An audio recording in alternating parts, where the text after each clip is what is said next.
There are two reasons why so many contractors experience such low profits. One, their employees lack selling skills, and two, they aren't charging enough. Pricing generally ranges from $75 an hour to over $500. So why such a large spread? Well, that's the difference between repair shops and service and repair shops. Customers pay for the parts and labor, but they also pay for the service. And the greater the service, the more they're willing to pay. Think about it. When it comes to quality work, what kind of job do you think a contractor is going to do when he knows he's not making any money on it because he priced the job too low? Well, he's going to rush through it so he can get on to the next job and hopefully make a few bucks. This is one reason why so much shoddy work is being done and filthy job sites being left behind. So let me give you the secret for charging higher prices. Sales are made when value exceeds the price. So if you plan on raising your prices, you've got to increase the value. You're going to learn everything you ever wanted to know about value and how to build it. And this brings us to our next golden rule of selling. If value exceeds the price, a sale is made. I find that in nearly every shop I visit, there's always a few techs that can't seem to get over price issues.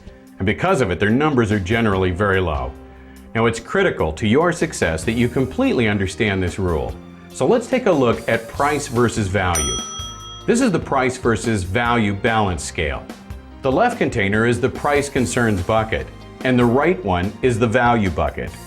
Now, in its current position, we can see that the price concerns bucket is full and the value bucket is empty. And this is generally the position it's in at the beginning of a service call with a new customer.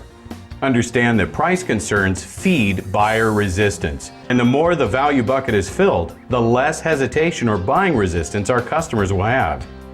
And if we add enough value to tip the scale completely, this is when a prospect says, "I don't care what it costs, I have to have it." The bottom line is, if a tech believes that nobody's going to pay the price, guess what? Nobody will.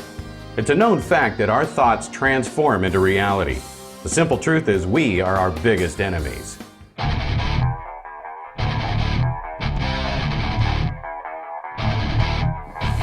So granted, we know some people are cheap.